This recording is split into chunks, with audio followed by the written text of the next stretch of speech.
Hey hello and welcome back future doctors and engineers. So यार आज फिर से बात करने हैं एक और ऑसम प्रॉब्लम की, एक इंपॉर्टेंट कैटेगरी के क्वेश्चन की। अगर वो क्वेश्चन पूछा जाता है तो आप easily with in short time आप उसको कैसे क्रैक कर सकते हो, कैसे सॉल्व कर सकते हो। सर क्वेश्चन किस चीज का है भाई? प्रोजेक्टाइल का एक क्वेश्चन मैं यहाँ पे डिस्कस करने वाला हूँ।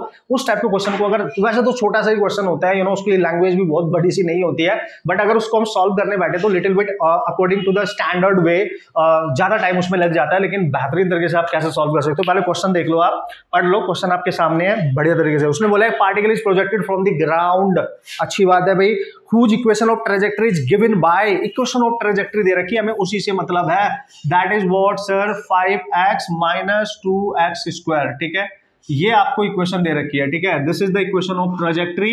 और आपको बताया जो प्रोजेक्टाइल के पाथ की इक्वेशन होती थी, ट्रेजेक्टरी इक्वेशन होती थी, उसमें x की पावर यहाँ पे 1 है और दूसरे वाले x की पावर यहाँ पे 2 है, यानी मैक्सिमम पावर 2 रहती है। तो ये इक्वेशन ऑफ ट्रेजेक्टरी है। अगर स्टैंडर्ड इक्वेशन के साथ आप इसको कंपेयर करोगे, ऑब्वियसली ये आपको पता होना चाहिए। ठीक है, वेयर आप देख सकते हो यहाँ पे जो भी है y इसका वर्टिकल साइड में डिस्प्लेसमेंट माना जाएगा, x हॉरिजॉन्टल डायरेक्शन में डिस्प्लेसमेंट माना जाएगा। ठीक है, find the horizontal range of the particle. उसने बोला है what is the horizontal range of the particle, यानी इस क्वेश्चन में आपसे रेंज पूछा है।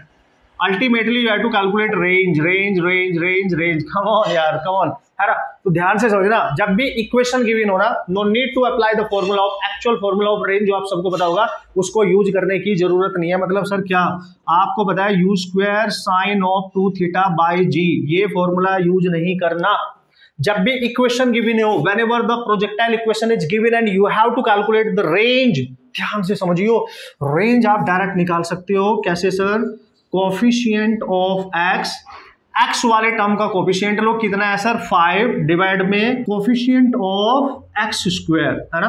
तो x का जो कोफिशिएंट होगा उसको x² के कोफिशिएंट से डिवाइड करना है, बस ये याद रखो, ये याद रखो। उड़ा डालोगे, फ्रैक्शन ऑफ सेकंड में उड़ा डालो। सर लिखने की जरूरत नहीं है, माइंड में कैलकुलेशन कर सकते हैं क्वेश्चन देख के। यस बिल्कुल कर सकते हो।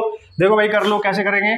r = यहाँ पे x को छोड़ के बाकी जो भी है सब ले लो, देख लो 5 है सर, डिवाइड में x² को छोड़ के जो भी है सब लो। ठीक है ना, जो भी है आपको यहाँ पे दिख रहा होगा, माइनस साइन नहीं लेना है। ठीक है, you just take the number. तो x² का कोएफिशिएंट है 2, तो दिस इज 2, तो r आ गया sir 2/5 metre. This is your answer, this is your answer.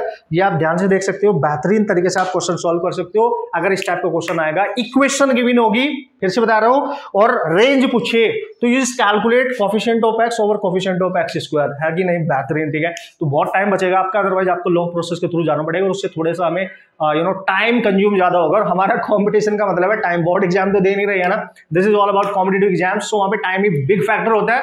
Okay guys, मिलेंगे नेक्स्ट कंसेप्ट के साथ नेक्स्ट वीडियो में इसी तरीके के बेहतरीन कॉन्सेप्ट के साथ। ओके, और आपकी बेहतरीन तरीके से हेल्प की जाएगी। आपका एग्जाम जैसे जैसे पास आ रहा है वैसे वैसे आपको और भी बेहतरीन कॉन्सेप्ट, जितने पॉसिबल कॉन्सेप्ट होंगे मैं आपको दूंगा, और बढ़िया तरीके से आप प्रैक्टिस करते रहना। Okay, and all the best.